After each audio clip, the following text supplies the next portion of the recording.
Hello दोस्तों, तो कैसे हैं आप सब लोग? मुझे पूरी उम्मीद है कि आप लोग होंगे खैरियत से। तो सारे यूएफसी फैंस की गुजारिश है चार्ल्स ओलिवेरा से कि प्लीज़ इस बार हार नहीं मानिएगा, गिव अप नहीं करिएगा मैक्स होलोवे के खिलाफ। मैं ये बात क्यों बोल रहा हूँ कि सारे यूएफसी फैंस जानते हैं कि इससे पहले मैक्स होलोवे की चार्ल्स ओलिवेरा से एक बार फाइट हो चुकी है। बहुत से लोग वो फाइट भूल चुके हैं, इसलिए क्योंकि वो फाइट इंजरी की वजह से ख़त्म हो गई थी। और काफ़ी लोग ये बात बोलते हैं कि चार्ल्स ओलिवेरा ने गिव अप कर दिया था। उस फाइट में हुआ क्या था कि मैक्स होलोवे और चार्ल्स ओलिवेरा दोनों ही बड़े अच्छे स्टाइल में नज़र आ रहे थे। मैक्स होलोवे अपनी जो उनकी वॉल्यूम बॉक्सिंग है उसके ज़रिए बॉडी पंचेस मार रहे थे एक के बाद एक, और चार्ल्स भी अपनी किक बॉक्सिंग का यूज़ करते हुए नीज़ लैंड कर रहे थे और काफ़ी अच्छा उन्होंने डिस्टेंस कवर किया हुआ था। काफ़ी अच्छी फाइट हो रही थी। उसके बाद चार्ल्स ओलिवेरा टेक डाउन लेने के लिए जाते हैं मैक्स होलोवे के खिलाफ, लेकिन मैक्स वो टेक डाउन डिफेंड कर लेता है। और जैसे ही चार्ल्स दोबारा खड़ा होता है तो उसके शोल्डर में कुछ पेन होता है, आई डोंट नो क्या होता है, जिसकी वजह से चार्ल्स ओलिवेरा से अपना शोल्डर पकड़ता है और दोबारा से ऑक्टागन के अंदर लेट जाता है। मैक्स होलोवे को समझ में नहीं आता कि हुआ क्या है। वो उसको मारने के लिए जा रहा होता है, लेकिन रेफरी बीच में आ जाता है, हर्ब डीन।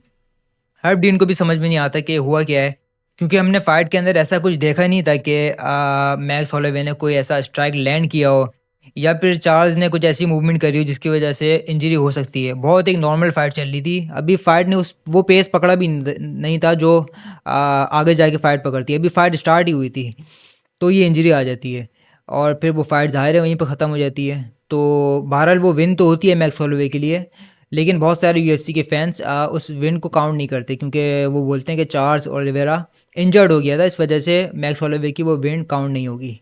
बहरहाल मैं तो मानता हूँ कि विन तो विन होती है जिस तरीके से भी हो। बहरहाल वो पुरानी बात है। अब हम सब जानते हैं कि चार्ल्स ओलिवेरा ने जिस तरीके से अपना लेवल अप किया है। खुद बोलता है चार्ल्स कि जब मेरी बेटी पैदा हुई है उसके बाद से जब मैंने फाइटिंग लड़ना स्टार्ट करी है, जब वो उसने वाइट हेयर वाला चार्ल्स जो आया है, जो अपने अपने बाल वाइट करा के आता है, उसके बाद से उसने जनरेशनल एक वो पकड़ा है। हमने देखा है कि एक के बाद एक title defend, Dustin Poirier, Michael Chandler, Justin Gaethje, एक के बाद एक वो नॉकआउट कर रहा है, सबमिशन कर रहा था, और हम सबका फेवरेट फाइटर बन गया था चार्ल्स ओलिवेरा। वो जो उसका एक रन चला था वहाँ से वो काफ़ी फेमस हुआ था और काफ़ी बेटर फाइटर भी बन गया था, इसीलिए उसको ये चांस मिला है बीएमएफ टाइटल लड़ने का। क्योंकि बीएमएफ टाइटल के लिए सिर्फ वही फाइटर लड़ सकता है जो कि बहुत ज़्यादा वॉयलेंट हो, जो भी डिफेंस के लिए जाता है और पॉइंट से फाइट जीतने के लिए जाता है, उसको बीएमएफ का टाइटल शॉट मिलता ही नहीं है। हमने देखा इससे पहले होरे Masvidal, Nate Diaz, Dustin Poirier, Justin Gaethje, इस टाइप के फाइटर्स को मौका मिला है बीएमएफ टाइटल लड़ने का। और मैक्स होलोवे तो ऑलरेडी बीएमएफ का चैंपियन है इस वक्त। तो चार्ल्स को आई थिंक मुझे लगता है काफ़ी फेयर दिया गया है चांस। वो डिज़र्व करता है बीएमएफ के लिए लड़ना, और मुझे लगता है ये काफ़ी अच्छी फाइट होने वाली है। जहाँ तक प्रिडिक्ट, अच्छा मैं आपको पता ही है कि मैं हर फाइट की प्रिडिक्शन देता हूँ फाइट से पहले, लेकिन मुझे लिटरली समझ में नहीं आ रहा कि ये फाइट कौन जीतेगा। बीएमएफ टाइटल के अंदर यही होता है कि आपको समझ में नहीं आता कि, क्योंकि दोनों फाइटर ही बहुत इक्वल फाइटिंग स्टाइल लेके आते हैं, दोनों ही नॉकआउट की तरफ जा रहे होते हैं, और मतलब कहना बड़ा मुश्किल होता है यार कि बीएमएफ टाइटल के अंदर के फाइट कौन जीतेगा। ये तो मैं कह सकता हूँ कि नॉकआउट पे जाएगी फाइट हमेशा की तरह जो कि जाती है बीएमएफ की। लेकिन चार्ल्स ओलिवेरा एक बहुत बहुत ख़तरनाक रन से होता हुआ आ रहा है। उसने जिस तरीके के फाइटर्स को हराया ना, मतलब वो अलग ही लेवल पे चल रहा है। और मैक्स होलोवे के आप कभी भी काउंट डाउन नहीं कर सकते। ये नहीं बोल सकते कि मैक्स फाइट हार जाएगा, क्योंकि वो हमने देखा है कि मैक्स कभी भी सरप्राइज़ कर देता है। उसकी चेन एक तो इतनी कमाल की है कि आप उस पर उसको जो भी मार लो वो नॉकआउट होता ही नहीं है। और फिर उसकी वॉल्यूम बॉक्सिंग, और हमने देखा था उसने क्या हशर किया था जस्टिन गेजी का बीएमएफ टाइटल की फ़ाइट में। तो यार प्रिडिक्शन करना तो बड़ा मुश्किल है।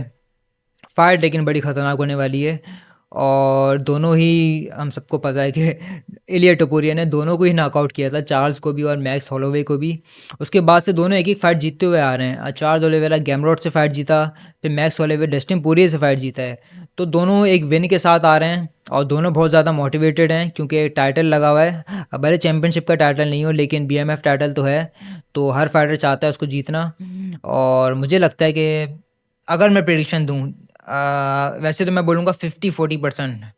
हाँ, लेकिन बहुत सारे लोग तो ज़ाहिर है मैक्स होलोवे के फैन्स बहुत ज़्यादा हैं, तो सब बोल रहे हैं मैक्स ये फाइट जीतेगा। मुझे लग रहा है कि चार्ल्स इस बार सरप्राइज़ करने वाला है, क्योंकि चार्ल्स को हमने देखा है उसके कमबैक बड़े खतरनाक होते हैं। वो इलिया टुपुरी से हारा है, वो बहुत स्ट्रांग होकर वापसी आएगा।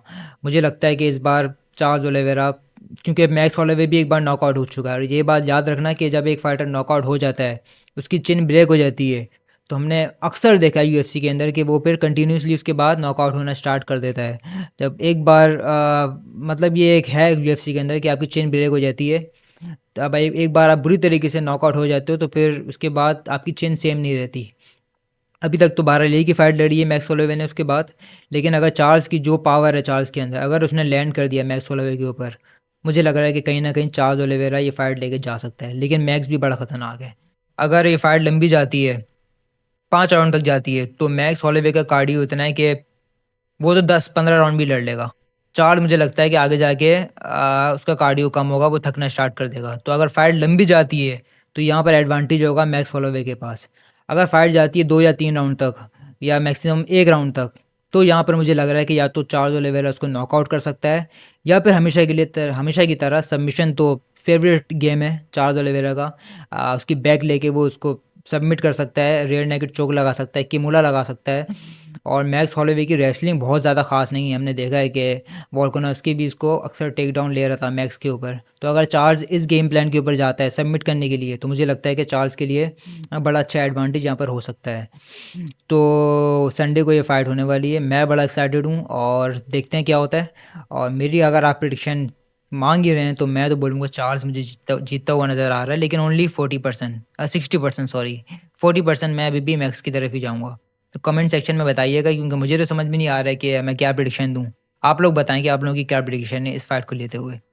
वीडियो पसंद आए तो लाइक करें, शेयर करें और सब्सक्राइब ज़रूर करें। Thank you so much.